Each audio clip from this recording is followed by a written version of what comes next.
नमस्कार, मोऱ्यास रेसिपी या यूट्यूब चॅनलवर तुमचे स्वागत। आज आपण बघणार आहोत पालक पनीर पकोडा कसा करायचा।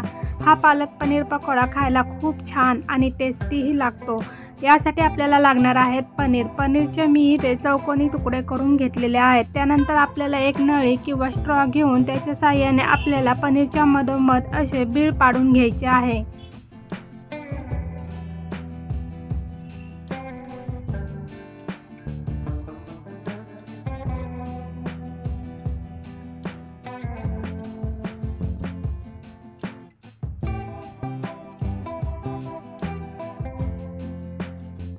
अशा प्रकारे आपल्या सगळ्या पनीरच्या मधोमध बीळ पाडून झालेले आहे।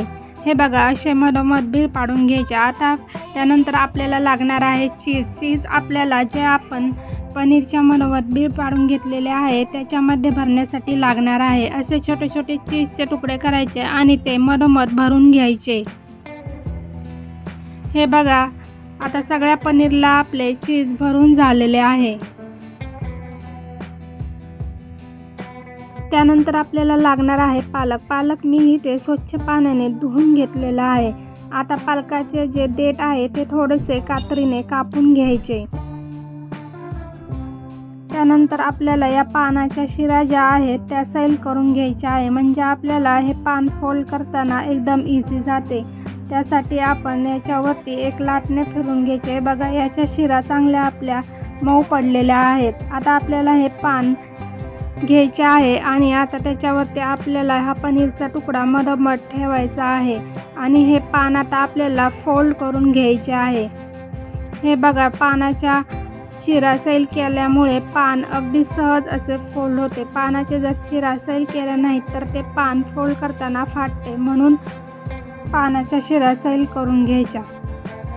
तुमच्याकडे जर पालकाची पाने छोटी असतील तर ती तुम्ही 2 घ्या आणि ते एका वेळेस मांडून नंतर त्याच्यामध्ये पनीरचा तुकडा भरून ते फोल्ड करून घ्या। छोट्या पानांचाही छान असा हा पकोडा तयार होतो। अशाच प्रकारे आता मी सगळी पानं फोल्ड करून घेतलेली आहेत। हे बघा, अशी आपल्याला सगळी पानं पनीर भरून फोल्ड करून घ्यायचे आहेत। त्यानंतर आपल्याला एक पेस्ट तयार करायची आहे। त्यासाठी आपल्याला लागणार आहे बेसन पीठ। आता आपल्याला बेसन पिठामध्ये चवीपुरते मीठ टाकायचे आहे आणि त्यानंतर थोडीशी हळद टाकायची आहे आणि पाणी टाकून याची पेस्ट तयार करायची आहे। पेस्ट जास्त पातळही करायची नाही आणि जास्त घट्टही करायची नाही। ही बघा, अशी आपली पेस्ट तयार झाली पाहिजे, जास्त पातळही नाही आणि जास्त घट्टही नाही।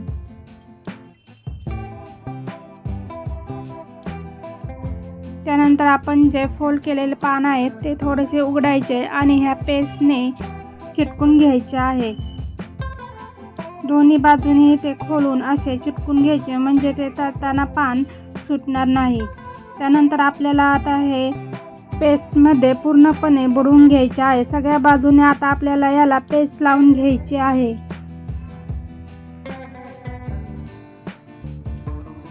हे बघा, सगळ्या बाजूने अशी पेस्ट लावून घ्यायची आणि नंतर ते तेलामध्ये सोडायचे। तेल अगदी गरम करायचे नाही, मीडियम तेल गरम करायचे आणि त्याच्यामध्ये हा पकोडा सोडायचा। त्याला छान सोनेरी कलर आणि क्रिस्पी होईपर्यंत तळून घ्यायचा। हे बघा, मस्त असा आपला पनीर पकोडा तयार झालेला आहे। अशाच प्रकारे मी बाकीचे सगळे पकोडे तयार करून घेतले आहेत। हे पालक पनीर पकोडा खायला खूप छान आणि टेस्टी लागतो। एकदा तुम्ही नक्की असे पालक पनीर पकोडा घरी करून बघा, खूप आवडेल सर्वांना। हा पालक पनीर पकोडा तुम्ही सॉस बरोबर खाऊ शकता। हे बघा, मस्त असा आपला पालक पनीर पकोडा तयार झालेला आहे।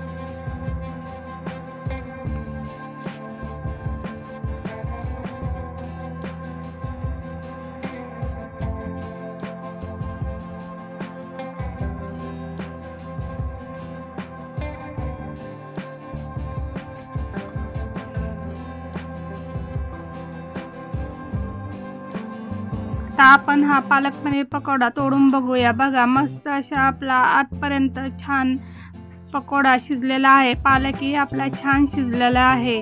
व्हिडिओ आवडल्यास लाईक, शेअर आणि सबस्क्राईब करायला विसरू नका. थँक्यू.